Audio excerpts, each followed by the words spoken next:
wabarakatuh. Bapak Ibu, sebelumnya kita kan punya yel nih tentang SD kita.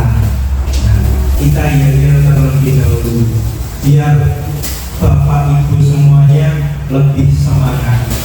SD Kemala Bayangan ini Malongan, BA Merah Putih, belajar bersama kami merayakan prestasi dan impian. Luar biasa, tepuk tangan.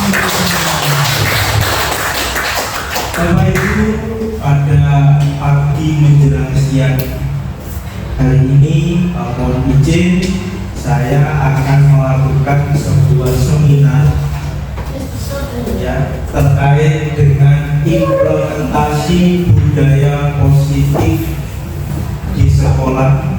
Yang ini memang tujuannya adalah bagaimana murid-murid kita itu bisa merasa aman, bisa merasa nyaman, tentunya tetap berdasarkan pada filosofi dari Ki Hajar Dewantara itu sendiri. Bapak Ibu, mohon izin sebelumnya saya Denanda Baharudin Azmi merupakan calon guru penggerak dari angkatan 9. Memang motivasi terbesar saya itu mengikuti guru penggerak sendiri. Kita harus menyadari bahwasanya sebagai manusia itu mempunyai kewajiban untuk menuntut ilmu. Tolabul ilmi ila lagi mati. Dari buayan sampai kepada yang lain itu kita mempunyai kewajiban untuk selalu menuntut ilmu. Maka dari itu melalui guru penggerak ini merupakan cermin bahwasanya sebagai guru itu harus bersedia, harus selalu mempunyai motivasi untuk belajar sepanjang hayat. Karena apa?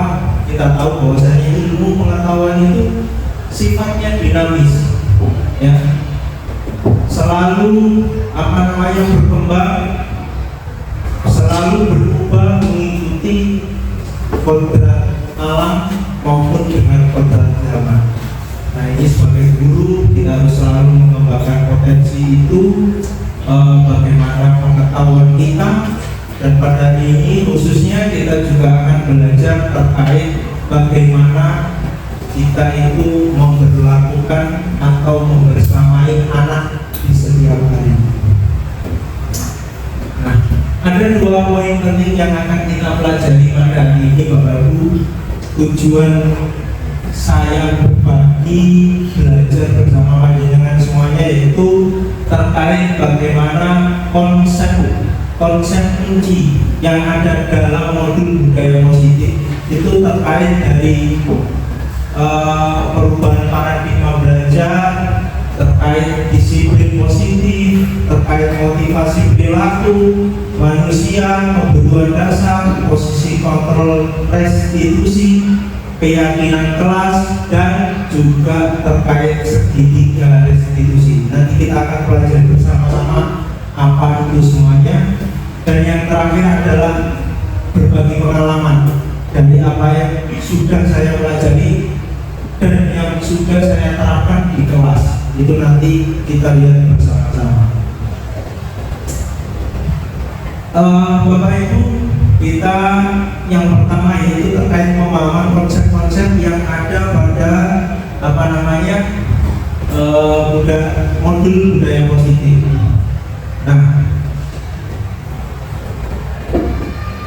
apa itu disiplin positif? Tentu Bapak Ibu semua sudah pernah mendengar kata-kata disiplin, ya. Ada yang tahu Bapak Ibu kira-kira apa sih yang Bapak Ibu ketahui tentang disiplin ini? Mungkin satu kata atau dua kata saja. Tepat waktu, baik. Ada yang patuh, sesuai aturan mungkin, dan sebagainya. Nah, sebagai pendidik, tujuan kita adalah menciptakan anak yang memiliki disiplin diri, sehingga mereka bisa berperilaku dengan mengacu pada nilai-nilai yang universal dan memiliki motivasi intrinsik bukan ekstrinsik. Motivasi intrinsik itu berarti kebaikan itu muncul sendiri dari dalam diri anak, bukan karena dipaksa oleh orang lain, bukan dipaksa oleh keadaan. Jadi memang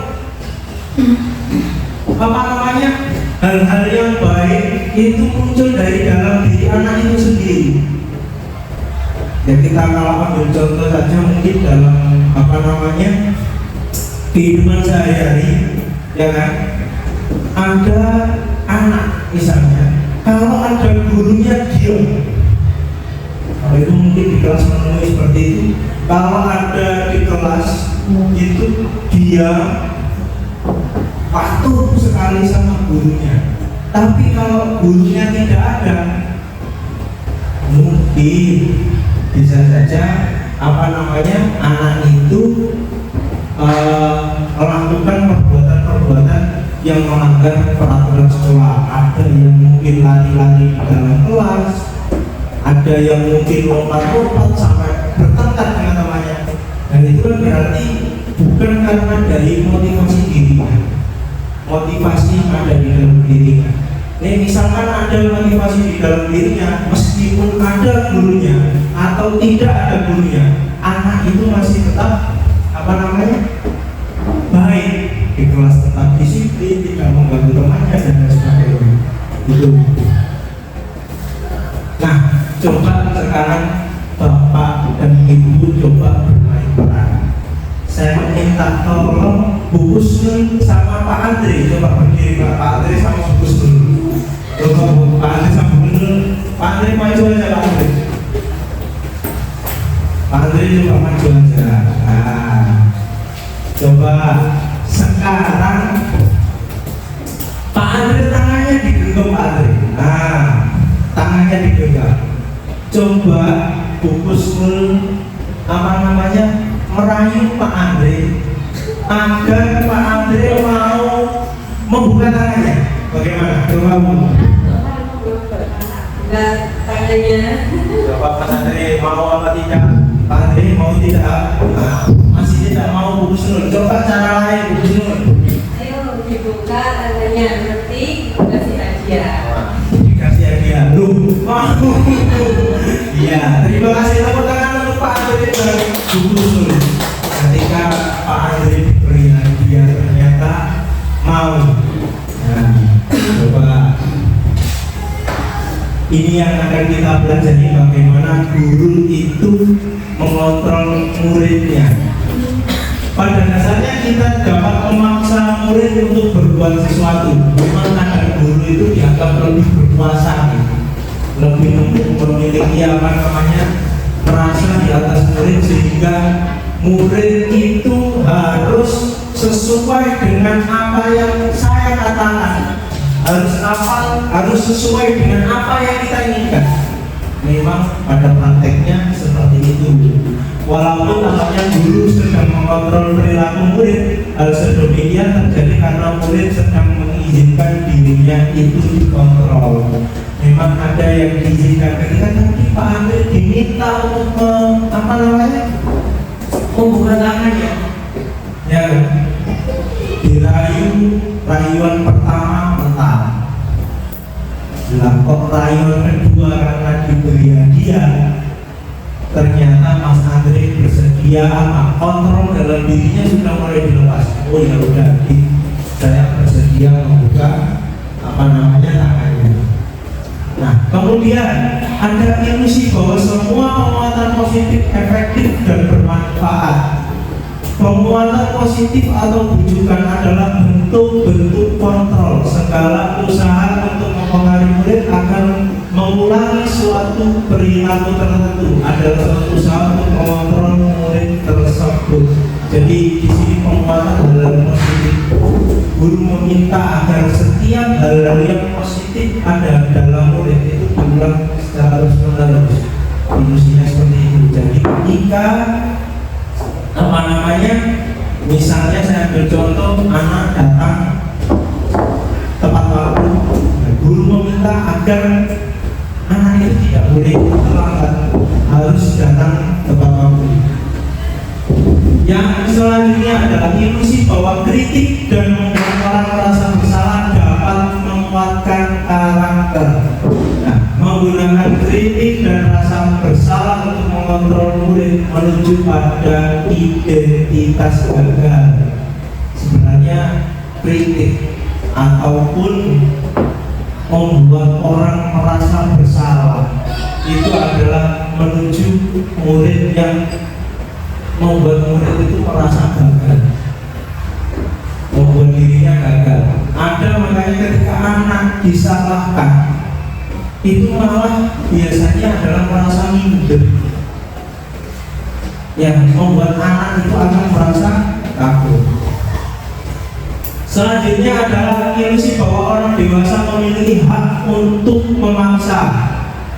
Nah, banyak orang dewasa percaya bahwa memiliki tanggung jawab untuk membuat murid-murid berbuat hal tertentu. Sama saja tadi guru itu memiliki kuasa penuh pada muridnya.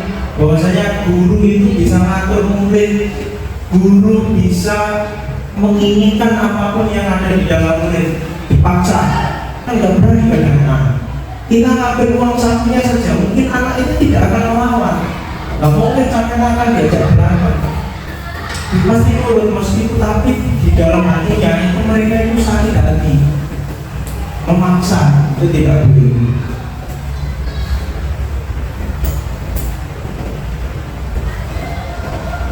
Nah, kalau kita lihat konsep yang dikemukakan oleh Bapak Pendidikan kita, oleh Bapak Ki Hajar Dewantara, bahwasanya di mana ada kemerdekaan, disitulah harus ada disiplin yang kuat.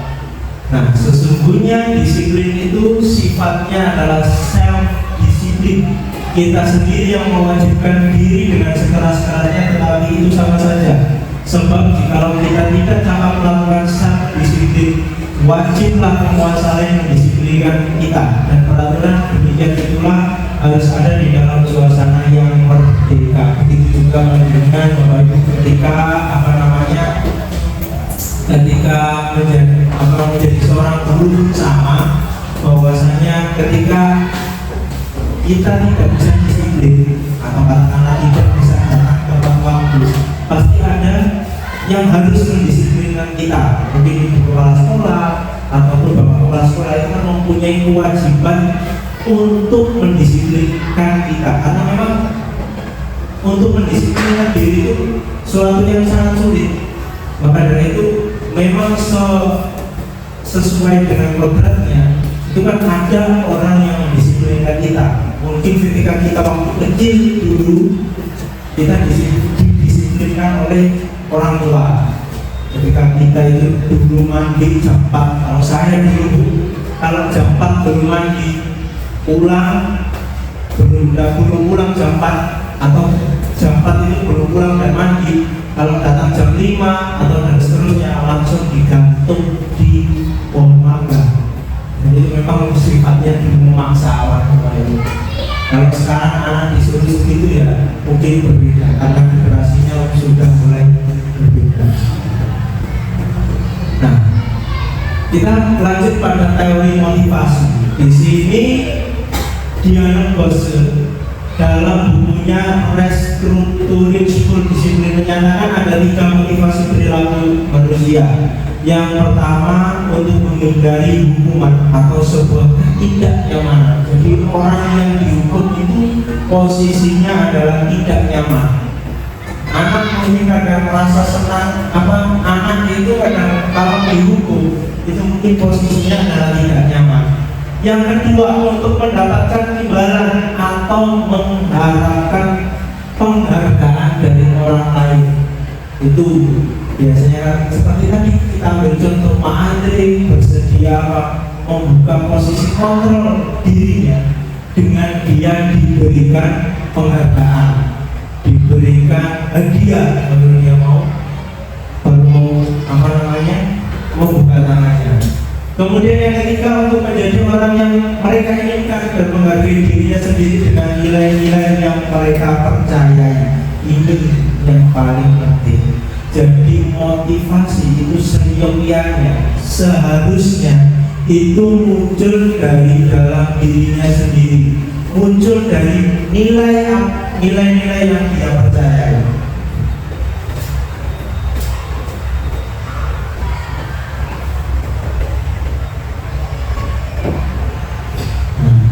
Di sini ada,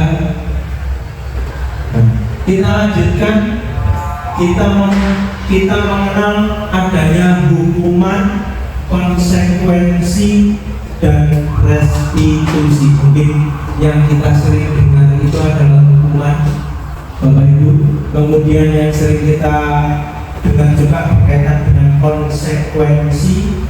Kemudian yang ketiga adalah restitusi. Kalau hukuman itu sifatnya tidak terencana atau tiba-tiba. Nah, hukumannya itu sifatnya satu arah, dari pihak guru memberikan dan murid itu hanya menerima suatu hukuman tanpa melalui suatu kesepakatan. Nah, hukuman itu juga bisa tidak hanya berupa fisik, ya kan?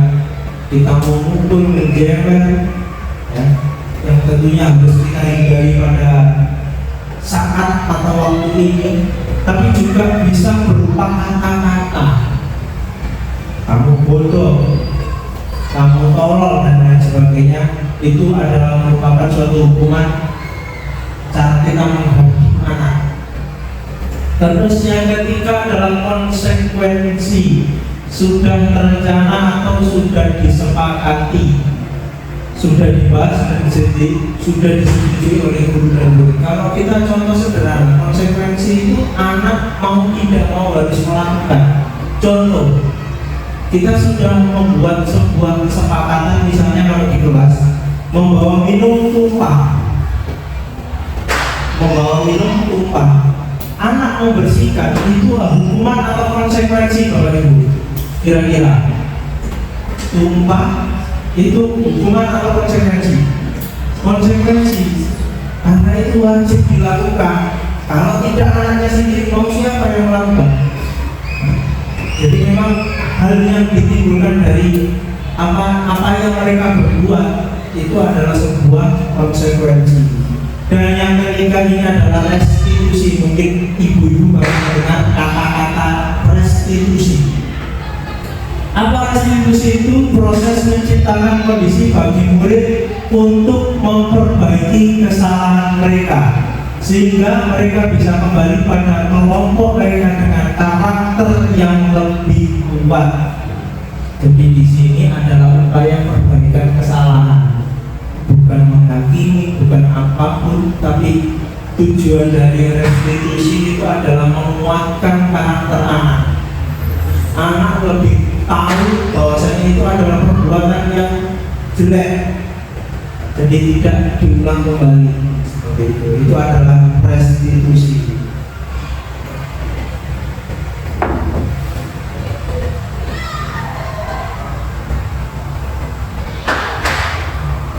Nah, ini ada sebuah tabel terkait perbedaan antara hukuman, konsekuensi, dan restitusi. Kalau hukuman itu adalah sesuatu yang menyakitkan, yang harus terjadi. Kemudian konsekuensi itu sesuatu harus terjadi. Kemudian kalau restitusi itu adalah pilihan. Makanya kalau disuruh memilih itu biasanya bisa lebih kuat karakternya. Kemudian yang kedua adalah perbedaannya, yaitu kalau hukuman tidak nyaman untuk murid, anak untuk jangka waktu yang panjang. Dan kalau anak itu sering dihukum, Bapak, kita tahu mungkin, dan mungkin panjenengan juga harus menyadari, kalau anak lebih sering dihukum itu membuat anak itu tersiksa, di kelas tidak nyaman. Cobalah, mungkin menjadi impian kita semuanya, bahwasanya kalau menjadi guru, kalau kita tidak datang, itu dikeluh-keluhkan murid. Coba, atau biasanya menjadi guru itu, tapi guru yang bertahan besi misalnya, tegas, ya kan? Kalau datang saja murid itu sudah lari masuk kelas dan itu sebenarnya anak bukan takut, tapi bukannya anak itu bangga akan perilaku panjenengan, tapi sebenarnya anak itu diliputi oleh rasa takut dan tidak nyaman. Itu. Kemudian yang kedua adalah kalau konsekuensi tidak nyaman sama, tapi jangkanya itu hanya pendek. Karena memang contohnya tadi anak itu merasa tidak, karena di rumah tidak pernah ngepel membersihkan kelas, dia pada hari itu diharuskan untuk membersihkan kelas karena bagian dari konsekuensi yang dia perbuat. Kemudian yang ketiga adalah menguatkan untuk murid. Nah, kalau restitusi itu adalah penguatan, memberikan penguatan kepada murid. Itu adalah perbedaan antara hukuman, konsekuensi, dan juga restitusi.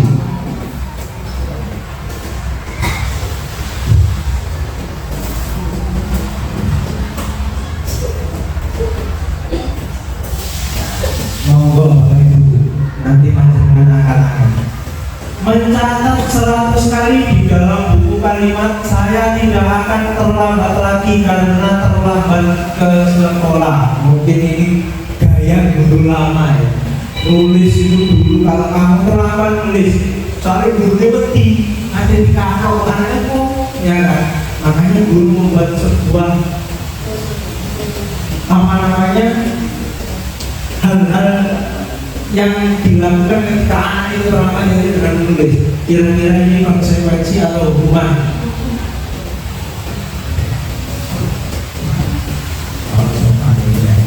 Ini adalah hukuman ya Bapak Ibu ya. Karena apa? Karena di sini anak itu kan sebenarnya kalau tidak melakukan apapun itu juga tidak ada dampaknya. Terlambat apa dampaknya? Mungkin anak sendiri yang tidak mendapatkan ilmu. Gitu. Terus yang kedua, mungkin ini Bapak berolahraga pernah melakukan hukuman ini, pernah lari mengelilingi lapangan basket karena terlambat. Kira-kira Bapak olahraga hari ini mengelilingi lapangan, ini bagian dari hukuman atau konsekuensi? Hukuman, karena dipaksa untuk lari. Tapi sekarang nggak ada ya yang guru lari itu. Sudah gak zamannya ini. Terus yang ketiga, membersihkan coretan yang dibuatnya di meja tulis. Kira-kira hukuman atau konsekuensi? Konsekuensi. Berarti anak itu kan membuat sebuah kotoran, coretan yang ada di meja, maka dari itu anak itu memiliki apa namanya, tanggung jawab agar membersihkan yang ada di mejanya. Ini saya dulu pernah mengalami. Murid diminta push up 15 kali. Kalau dulu itu mungkin tidak mengerjakan PR. Kalau sekarang mungkin tidak mengenakan masker. Kira-kira bagian dari konsekuensi atau hukuman? Hukuman. Terus yang terakhir ini sama. Nah, begitu juga Bapak Ibu di sini ternyata ya saat kita berulang kali menjanjikan hadiah kepada anak agar berperilaku tanggung jawab atau kepada orang lain agar mempelajari sesuatu yang baru atau kepada seorang karyawan agar melakukan pekerjaan yang berkualitas, kita sedang berasumsi mereka tidak melakukannya atau mereka tidak akan memilih melakukannya. Jadi sebenarnya ada kita sering dulu mendengar kata-kata reward and punishment. Itu kalau sesuai dengan masa ini atau perkembangan belajar anak saat ini itu tidak boleh diterapkan. Intinya seperti itu. Intinya seperti itu. Jadi kita itu tidak boleh melakukan segala sesuatu sebuah hukuman atau bahkan memberikan hadiah kepada anak. Lupa kalau kita memberikan tepuk tangan, pujian, itu kan apresiasi. Kita menghargai anak itu kan juga harus. Tapi tidak boleh kita itu memberikan suatu hadiah dia. Contoh misalnya kita memberikan hukuman denda di kelas. Anak yang melakukan kesalahan didenda. Begitu juga ketika anak juga sama, ketika melakukan hal baik diberi uang. Itu kalau sesuai dengan teori yang berkembang sekarang, itu sudah tidak tepat. Karena apa? Nanti khususnya kalau yang buruk memang itu akan menjadi hukuman dan rasa tidak nyaman karena uang sakunya merasa diambil. Dan yang kedua, dampak yang paling buruk bagi anak adalah menimbulkan rasa materialistis. Kalau yang kita pelajari, jadi anak motivasinya dapat nilai 100 supaya dapat uang 2000. Bukan uangnya 2000, tapi mentalnya anak ini yang ternyata sesuai dengan teori teori belajar pada saat ini itu sudah salah. Jadi mungkin Bapak Ibu ataupun saya sendiri yang masih menerapkan yang namanya reward and punishment mulai dihilangkan. Karena itu apa? Mungkin jangka pendeknya bagus. Sekali lagi, jangka pendeknya bagus. Wah, naik tertib, ini guru ngomong sampai sepanang dan lain sebagainya. Padahal kalau guru liwat, tapi kenyataannya ketika ada pas tidak waktunya guru itu atau mungkin guru lain yang masuk ke dalam kelas, yang terjadi apa? Mungkin yang terjadi adalah anak itu tidak setakut ketika dengan gurunya yang melakukan reward and punishment. Jadinya apa? Pada waktunya guru lain itu tetap lari-lari, tetap melakukan kegaduhan di dalam kelas, tidak mau menulis, tidak mau membaca, atau bahkan isinya cuma mau bertengkar dengan temannya. Karena apa? Mereka merasa terlepas dari penjara. Adanya reward and punishment itu sebenarnya mental karakter anak hukum ternyata Bapak Ibu. Sehingga kalau ketika ada guru lain yang tidak menerapkan itu, wow, jadinya ya lepas, lari. Nah, itu mungkin yang terjadi. Mungkin di sekolah ini sebenarnya tidak ada. Alhamdulillah.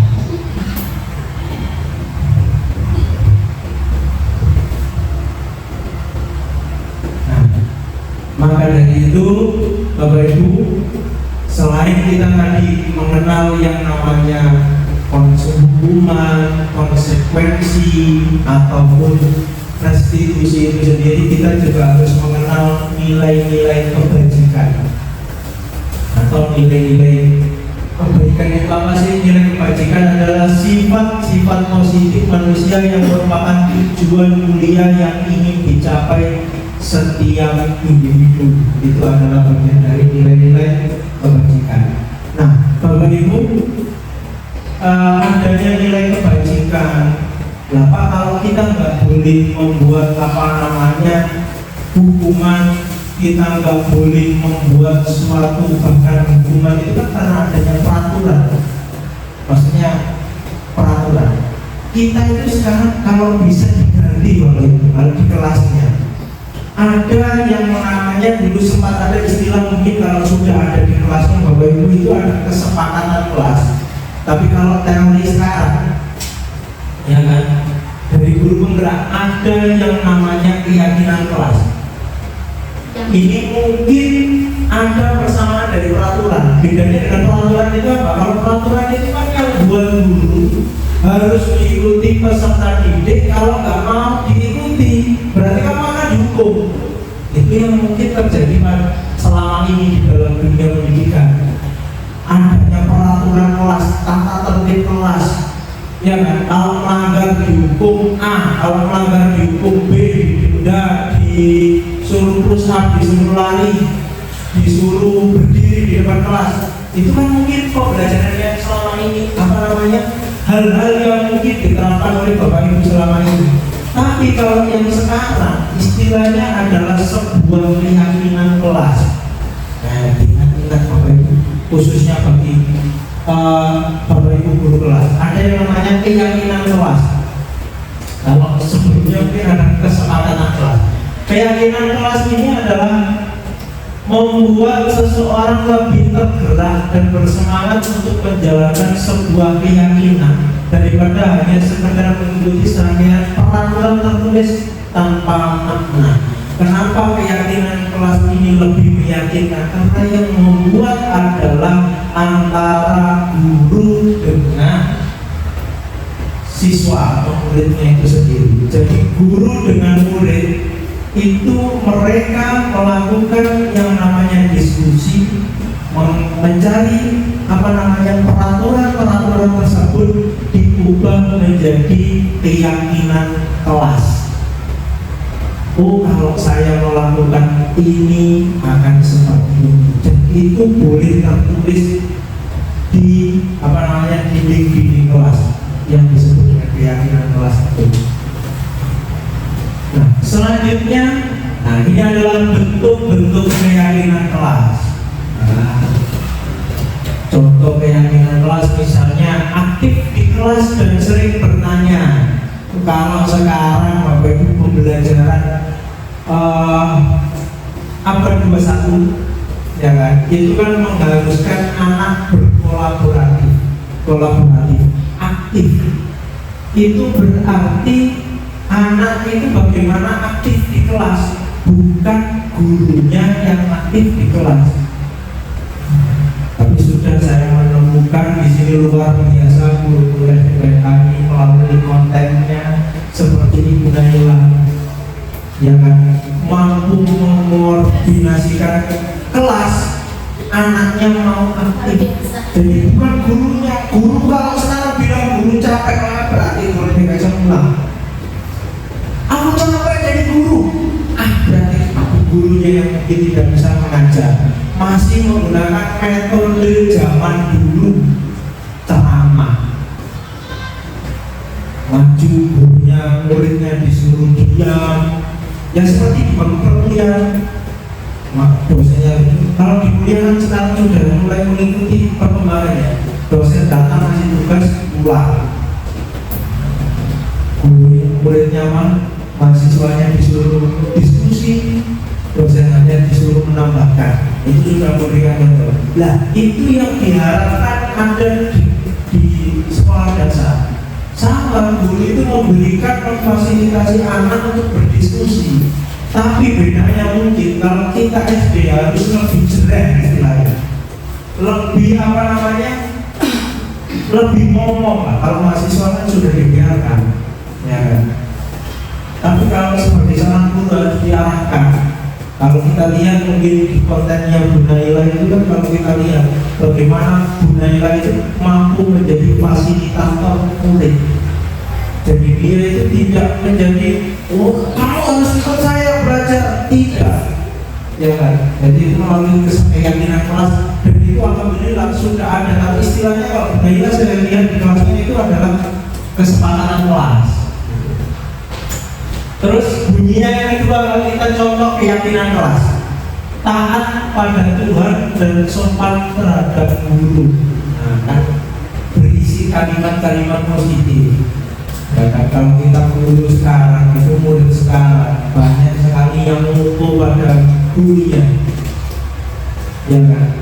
Ya memang di sekarang ini memang kalau misalnya kalau bisa itu kan bagaimana sopan kepada guru itu kan, kalau nggak bisa bahasa Jawa halus, kromo Inggil, ya dengan bahasa Indonesia, ya kan. Nah itu mungkin seperti itu. Diam saat guru berbicara itu bukan berarti saat guru berbicara muridnya itu hanya diam saja. Tapi kita harus tahu peraturan, ya bagaimana saat guru berbicara ya diam. Ketika diberi kesempatan orang itu murid untuk berbicara, kita juga harus bersedia mendengarkan. Saling menghargai, mengerjakan tugas tepat waktu, berkata jujur. Ini adalah isinya apa kalau keyakinan kelas? Isinya adalah kalimat-kalimat positif. Nah, karena kita tahu bahwasanya manusia itu mempunyai 5 kebutuhan dasar. Apa yang dibutuhkan manusia? Yang pertama adalah bertahan hidup. Jadi manusia itu kalau kita bertahan hidup berarti kita harus bisa memenuhi yang namanya kebutuhan pokok manusia, antara makan, kemudian tempat tinggal, dan pakaian. Itu memang hal yang pokok yang memang menjadi kebutuhan dasar manusia. Kasih sayang dan rasa diterima. Setiap manusia membutuhkan yang namanya kasih sayang, baik itu dari orang tua, dari guru, ataupun dari lingkungan masyarakat, seperti itu. Kemudian yang kedua, membutuhkan kebebasan. Nah, ini bagian dari manusia itu sejatinya tidak mau ditekan. Manusia ingin bagaimana tetap hidup bebas, tapi ingat sebagai manusia, ya, kalau kita lihat negara liberal pun di Amerika itu merupakan suatu negara yang liberal, bebas, tapi mereka sadar bahwasanya kebebasan mereka itu dibatasi oleh kebebasan orang lain. Bukan berarti bebas kita bertindak semaunya, tapi tetap kebebasan kita itu harus tetap dibatasi oleh kebebasan orang lain. Kemudian kesenangan juga termasuk dari kebutuhan dasar manusia. Dan yang terakhir adalah terkait penguasaan itu. Selanjutnya, nah ini sebenarnya peran guru kepada murid yang diistilahkan adalah sebagai posisi kontrol. Yang pertama di sini adalah guru itu bisa menjadi seorang penghukum. Jadi guru bisa memiliki peran menghukum muridnya. Nah, kemudian yang kedua bisa membuat rasa bersalah, bisa juga menjadi seorang teman, bisa menjadi pemantau, dan yang paling penting yang harus kita terapkan Bapak Ibu yaitu bisa menjadi manajer. Jadi kita itu tidak perlu melakukan apapun. Murid itu bagaimana bisa memunculkan hal-hal positif yang ada di dalam dirinya. Nah, ini adalah beberapa contoh bahwasanya sebagai penghukum,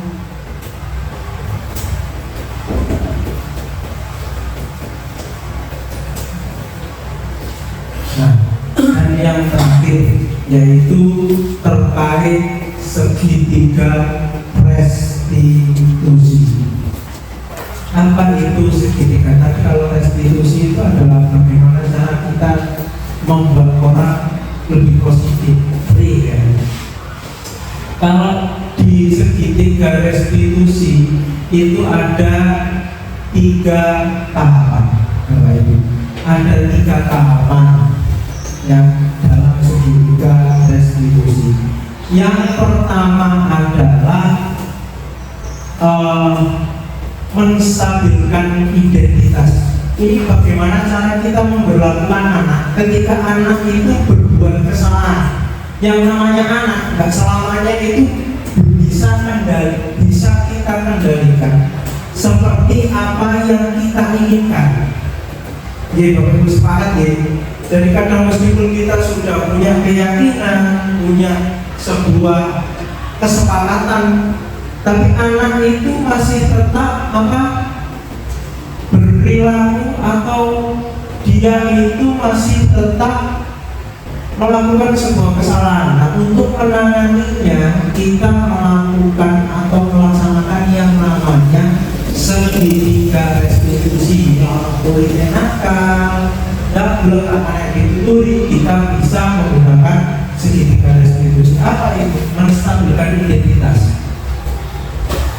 Menstabilkan identitas itu kita menyadarkan bagaimana fitrahnya manusia, tapi bukan membenarkan suatu kesalahan.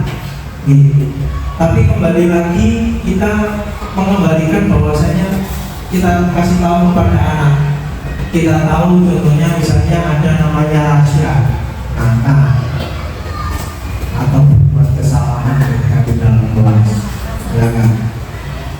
Kita yang langkah yang pertama kita panggil anaknya, kita beritahu apa namanya nilai positifnya. Oke, kamu nakal, memang sebuah kesalahan itu adalah fitrahnya manusia. Manusia adalah fitrahnya bisa juga berbuat baik, juga bisa berbuat salah. Itu yang mungkin kita jelaskan pada anak.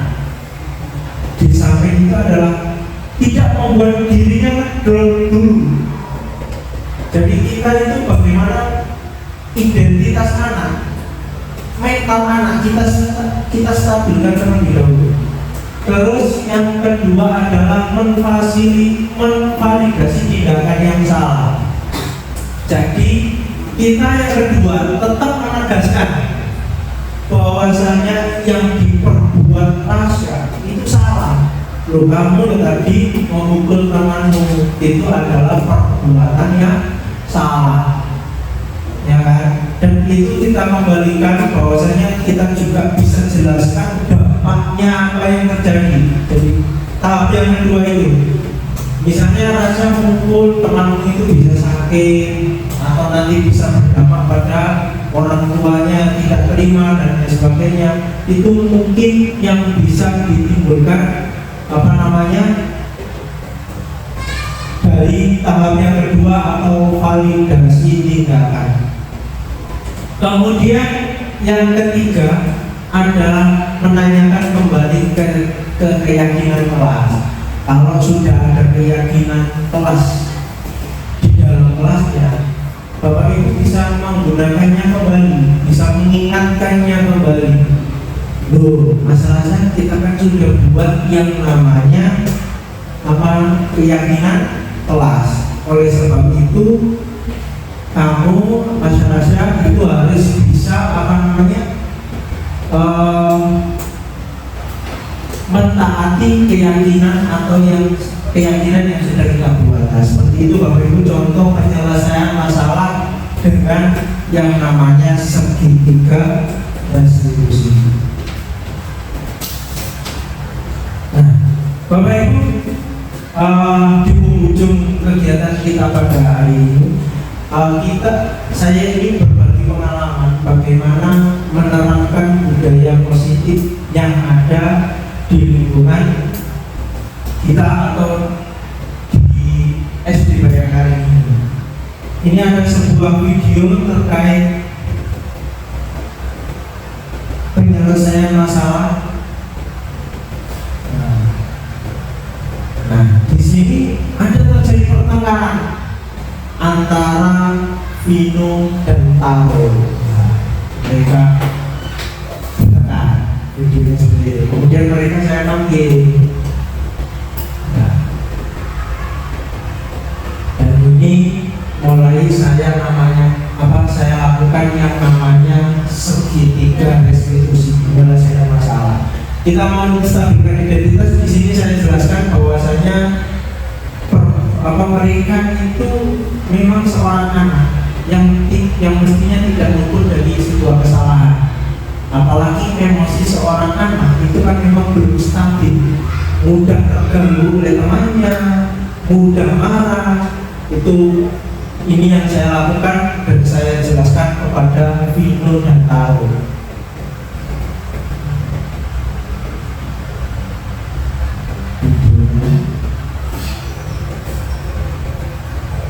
Kemudian yang kedua ini sudah saya lakukan yang namanya validasi tindakan.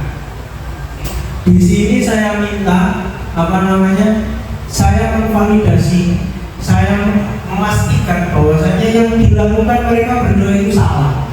Bertengkar itu adalah perbuatan yang tidak baik dan itu melanggar yang namanya melanggar peraturan atau bahkan dampaknya adalah bisa menyakiti teman. Itu saya jelaskan. Nah, ini adalah proses segitiga restitusi Bapak Ibu. Kemudian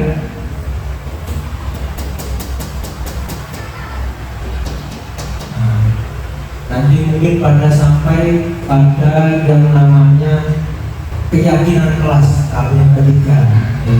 Nah, ini sudah masuk pada menanyakan keyakinan kelas. Di kelas saya itu sudah ada yang namanya keyakinan kelas Bapak Ibu, tapi namanya adalah kesepakatan kelas. Jadi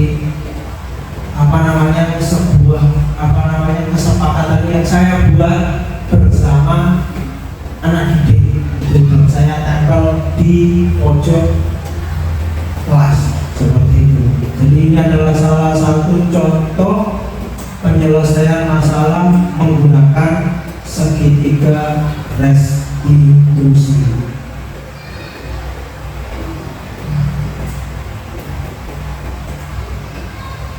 Nah, Bapak Ibu, baik, di penghujung kegiatan seminar kita pada pagi menjelang siang hari ini, kira-kira Bapak Ibu, apa yang panjenengan dapatkan dari seminar ini? Kira-kira Bapak Ibu Gunaila bisa disampaikan apa yang diperoleh? Monggo.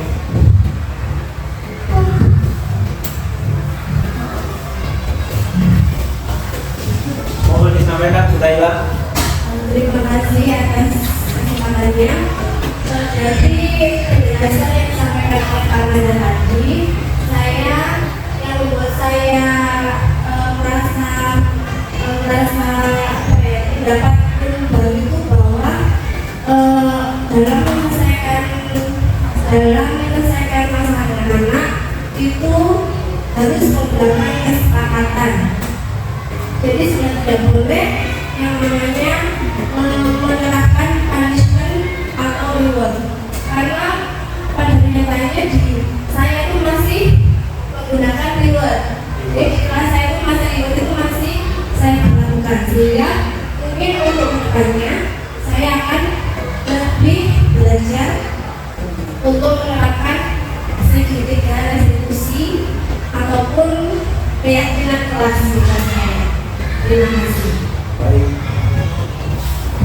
luar biasa, tepuk tangan untuk Gunaila. Bapak Ibu, sebenarnya kalau memang tadi kalau hukuman punishment itu memang kalau kita itu kan sudah, kalau bisa itu sudah ditinggalkan yang disampaikan Gunaila.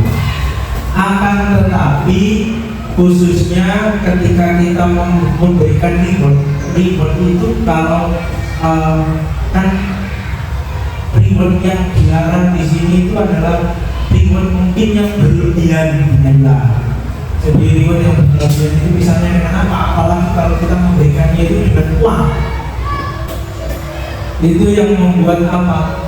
Menimbulkan materialistis pada anak. Tapi kalau hanya sekedar tepuk tangan, mengucapkan kamu anak yang baik, kamu anak yang pintar, itu merupakan bentuk menghargai atau mengapresiasi anak, itu sangat boleh. Nah, Bapak Ibu, yang terakhir yaitu terkait posisi kontrol. Nah, kira-kira posisi kontrol apa yang tepat bagi kita sebagai seorang guru kepada murid?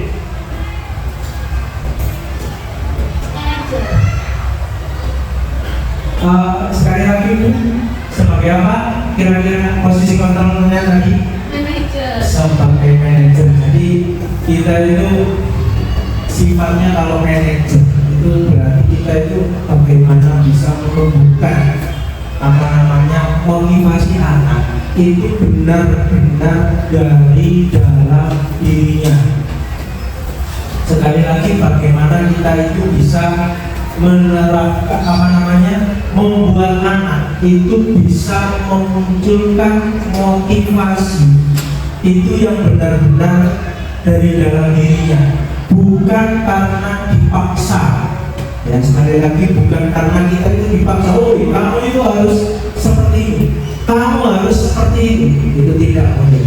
Jadi itu adalah yang harus kita lakukan adalah kita harus bisa menjadi manajer. Baik Bapak Ibu, di sini barangkali saya mohon dari Bapak Ibu ada yang bersedia untuk bertanya terkait dengan budaya positif yang telah kita lakukan pada pagi hari pelajaran positif. Monggo Bapak Ibu, barangkali ada yang ditanyakan. Oke, monggo.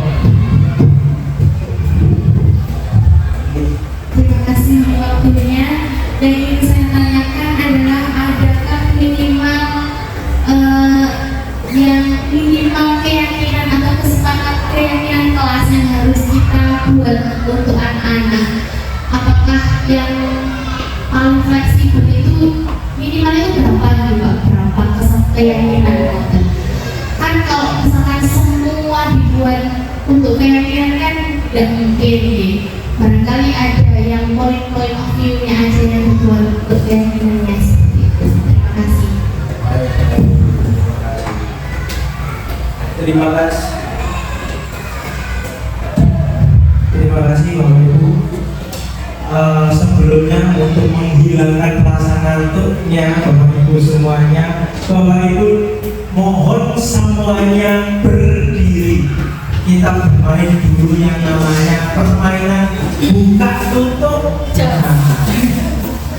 Karena memang Bapak Ibu itu saya yakin kalau urusan buka tutup itu sangat senang ya. Semuanya tanya. Monggo. Buka tutup, bertepuk tangan. Buka tutup, bertepuk tangan.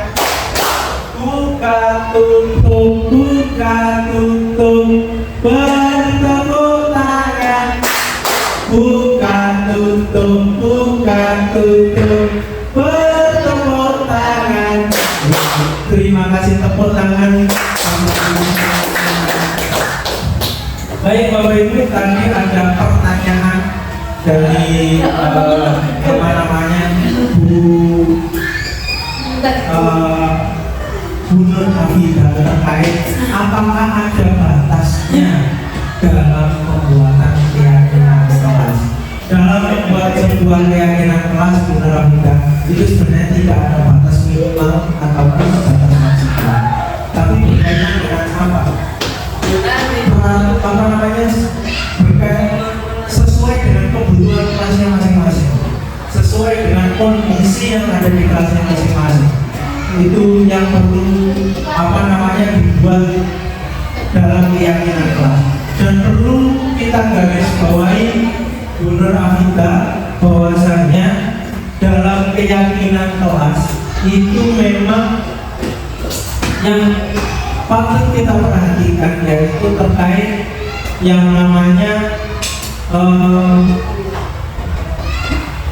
kalimat positif yang ada di dalamnya. Jadi intinya kalimat positif di dalam sebuah keyakinan kelas itu adalah berisi tentang kalimat-kalimat positif. Contoh yang memang sudah tadi ada bagaimana kita harus bergotong royong di dalam kelas, berkolaborasi, atau taat kepada guru, sopan kepada guru, saling menghargai kepada teman, kemudian mengerjakan tugas dengan tepat waktu dan berkata jujur. Itu Bapak Ibu terkait dengan keyakinan kelas. Bagaimana sama? Karena yang lain, kalau Bapak Ibu ada yang bertanya.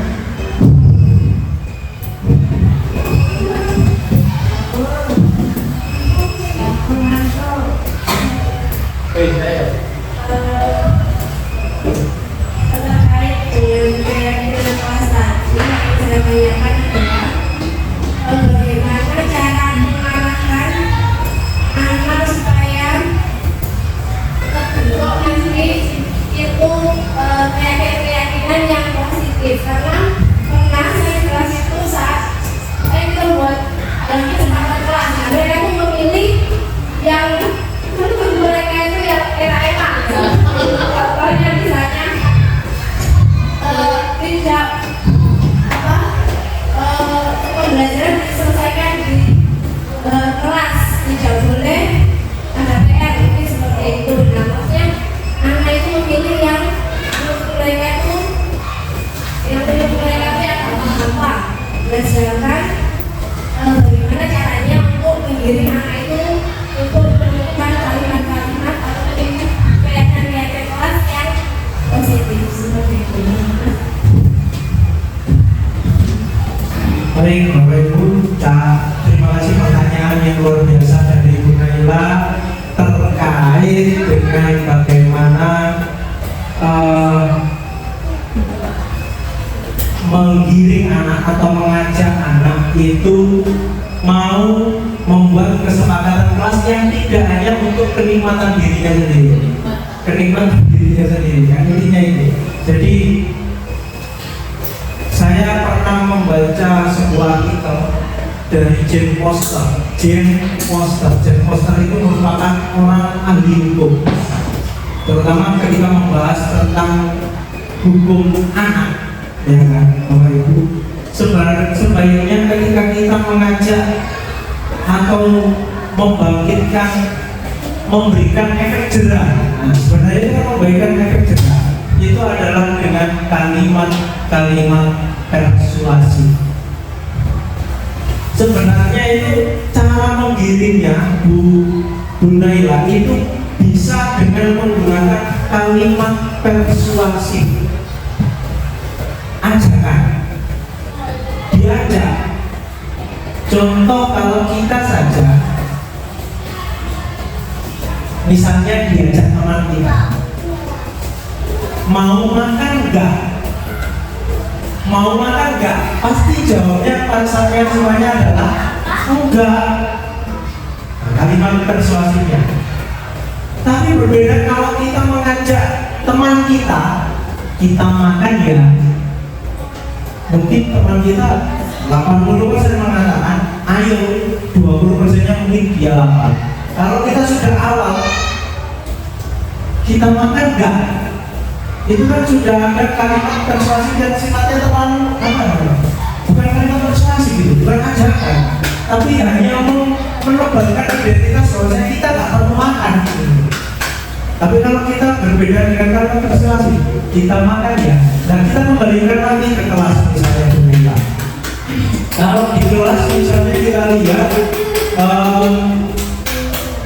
kita harus mengerjakan, kamu harus mengerjakan PR ya, mau tidak mau anak pasti menjawab iya, karena yang belakang adalah iya.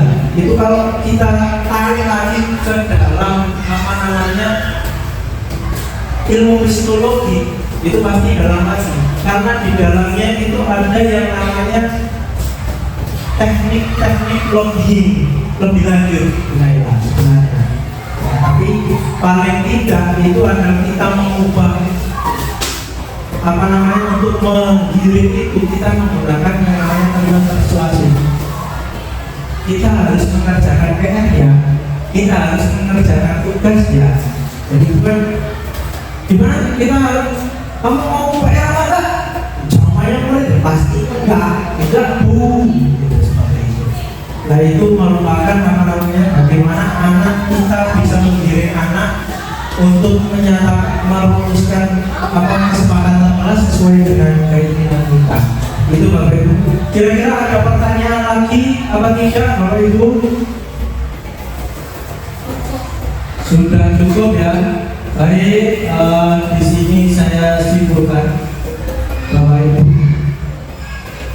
bahwasanya terkait dengan budaya positif yang ada di lingkungan sekolah, itu yang pertama yang harus kita perhatikan adalah bagaimana kita bisa membangkitkan hal-hal yang baik di dalam murid. Itu memang benar-benar terjadi, benar-benar muncul dari dalam dirinya sendiri, atau bisa kita katakan adalah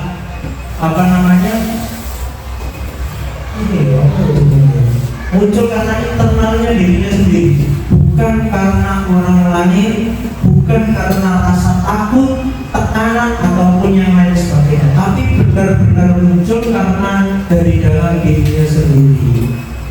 Begitu. Kemudian untuk untuk membuat suasana yang positif, disiplin positif, kita bisa membuat yang namanya keyakinan kelas, tentu dengan berisikan kalimat-kalimat positif. Nah, untuk menyelesaikan pelanggaran yang ada di sekolah, Sekarang yang mungkin bisa kita terapkan adalah dengan segitiga restitusi. Yang pertama adalah dengan menegaskan identitas. Kemudian yang kedua adalah menvalidasi kesalahan atau tindakan, dan yang terakhir adalah kita kembalikan pada keyakinan kelas. Itu Bapak Ibu, terima kasih atas waktunya terkait kegiatan berbagi, kegiatan belajar bersama terkait pengimplementasian budaya positif di lembaga kita. Semoga apa yang kita lakukan bersama ini, upgrade ilmu yang kita lakukan bersama ini, membuat murid-murid kita lebih aman, lebih nyaman untuk belajar di SD Kepala Bayangkari 5 tercinta ini. SD Kepala Bayangkari 5 Lamongan, beta merah putih, belajar bersama kami, merayakan prestasi dan media. Demikian, wassalamualaikum warahmatullahi wabarakatuh.